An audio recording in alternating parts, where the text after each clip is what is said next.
Hello बच्चों, let's read this question. The question says explain the legislative and two executive functions of the governor. What is his and her role during an emergency?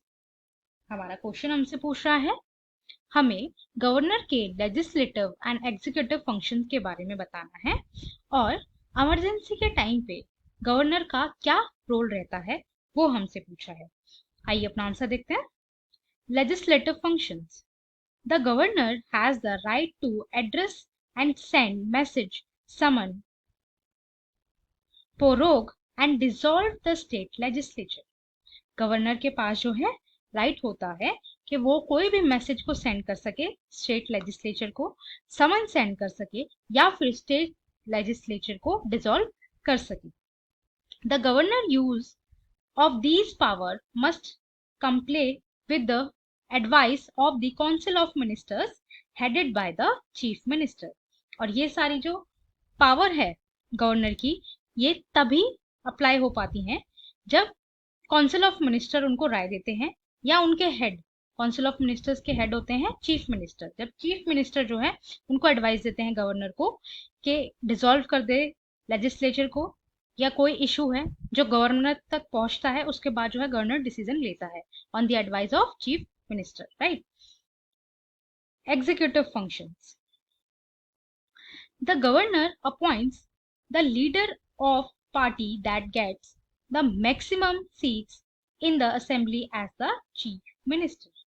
जो governor होते हैं state के वो ऐसे person को जो है चीफ मिनिस्टर अपॉइंट करते हैं जो स्टेट असेंबली के अंदर मैक्सिमम सीट्स को ऑक्यूपाई करते हैं या जीतते हैं. उस पार्टी के लीडर को जो है चीफ मिनिस्टर बनाया जाता है, अपॉइंट किया जाता है गवर्नर के through. Next, on the advice of chief minister the governor appoints the council of minister. और चीफ मिनिस्टर की एडवाइस के ऊपर ही गवर्नर जो है काउंसिल ऑफ मिनिस्टर को अपॉइंट करते हैं. सर्टेन हाई ऑफिशियल, और उसके अलावा सर्टेन हाई ऑफिशियल्स भी स्टेट के जो हैं गवर्नर ही अपॉइंट करते हैं. एकदम सिमिलर है सेंट्रल गवर्नमेंट की तरह. जैसे सेंट्रल में प्रेसिडेंट अपॉइंट करते हैं प्राइम मिनिस्टर को और प्रेसिडेंट जो है अपॉइंट करते हैं काउंसिल ऑफ मिनिस्टर को on the advice of prime minister, वैसे ही सिमिलर स्टेट में होता है. स्टेट में जो है गवर्नर अपॉइंट करते हैं चीफ मिनिस्टर की एडवाइस पे. राइट.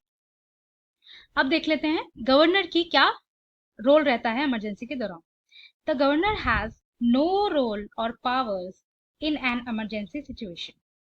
गवर्नर के पास जो है कोई पावर नहीं होती है इमरजेंसी सिचुएशन के अंदर to meet with the external aggression और armed rebellion as the president. जैसा प्रेसिडेंट के पास जो है 3 पावर होती है नेशनल इमरजेंसी लगाने की, स्टेट इमरजेंसी लगाने की, फाइनेंशियल इमरजेंसी लगाने की, ऐसी इमरजेंसी लगाने की कोई पावर नहीं होती है गवर्नर के पास. राइट.